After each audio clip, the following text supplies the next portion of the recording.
Le Hollandais volant. La tempête faisait rage dans le port. Les hautes vagues s'écrasent sur le seul navire amarré au quai. Tout l'équipage est descendu sur le pont pour se mettre à l'abri. Seul le capitaine, grand et fort, est sur le pont. Il est en colère, très en colère. Il avait déjà vu repousser le départ de quelques jours et maintenant une tempête allait l'empêcher de quitter à nouveau le port. Il ne le pense pas. Il avait navigué sur les mers dans des conditions bien pires. Le capitaine se dirigea alors vers son équipage et rugit. « Demain, nous partons, qu'il pleuve ou qu'il vente. » Et bien que l'équipage ait confiance en son capitaine, cela leur semblait dangereux. Mais personne n'osa parler. Seul le maître d'équipage se racla la gorge et dit « Capitaine, demain c'est Pâques, et on n'a pas le droit de partir ?» Le capitaine hésita une minute, puis il frappa la table de son poing et cria « C'est moi qui déciderai de la date de notre départ. Aucune tempête ou jour de Pâques ne le décidera pour moi. Faites en sorte que tout soit prêt pour le départ demain à la première heure. » Et il se retira dans sa cabine en jurant. Le lendemain matin, la tempête faisait encore plus rage, mais le capitaine était déterminé à prendre le large. Son équipage avait des doutes, mais il avait aussi confiance en son capitaine. Ils hissèrent la voile et amarrèrent l'ancre. Un autre capitaine vint leur demander s'ils étaient vraiment aussi fous pour partir en pleine tempête et à Pâques.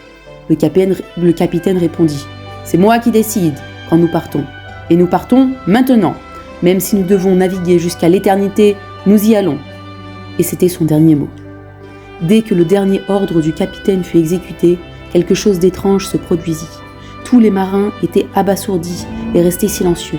Le capitaine d'équipage et même le capitaine restèrent en place.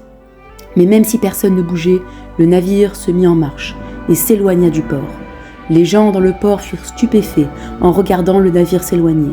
Les derniers mots du capitaine ont été répétés par la foule. Même si nous devons naviguer jusqu'à l'éternité, nous y allons. Il y avait quelque chose de sinistre dans ces mots, et tout le monde se tint debout, nerveux, à regarder le navire devenir de plus en plus petit à l'horizon. Soudain, les voiles blanches devinrent rouges feu et la coque semblait avoir été brûlée. Le bateau se transforma en bateau fantôme. Chuchotèrent les gens en rentrant chez eux. Pendant très longtemps, on n'entendit plus parler du bateau fantôme.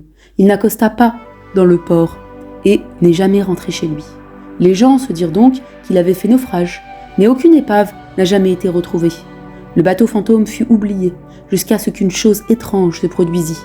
Un navire qui retournait en Hollande vit un bateau aux voiles rouges et à la coque brûlée au cap de Bonne-Espérance. Le navire ne bougeait pas, mais il naviguait quand même à grande vitesse. Lorsque l'équipage de l'autre navire commença à raconter cette histoire à la maison, personne ne les crut. Mais au cours des mois suivants, de plus en plus de rapports furent reçus sur ce remarquable navire. Les capitaines craignaient de naviguer près du cap de Bonne-Espérance et l'équipage était difficile à trouver.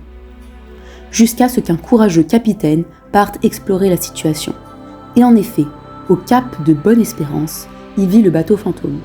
Il ne pouvait pas en croire ses yeux et essaya de se convaincre que ce n'était qu'un mythe. Puis, le bateau fantôme a commencé à naviguer de roi sur lui. L'équipage s'est mis à pleurer de désespoir, mais il était trop tard.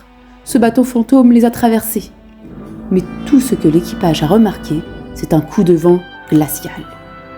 Le courageux capitaine était abasourdi. Le bateau était un Hollandais. Il avait un drapeau hollandais. C'est tout ce qu'il a pu dire. Oui, le Hollandais volant, dit quelqu'un d'autre. Et à partir de ce moment-là, le bateau fantôme a été connu sous le nom de Hollandais volant. Personne ne sait si le Flying Dutchman a trouvé la paix. Le navire n'a pas été repéré depuis de nombreuses années, donc c'est possible. Espérons pour l'équipage que c'est le cas, car rien n'est plus terrible que de naviguer sur les mers pour toujours et de ne jamais pouvoir s'amarrer. Merci d'avoir écouté cette histoire. Si vous l'avez appréciée, n'hésitez pas à vous abonner pour découvrir encore plus de récits captivants. À bientôt pour de nouvelles écoutes.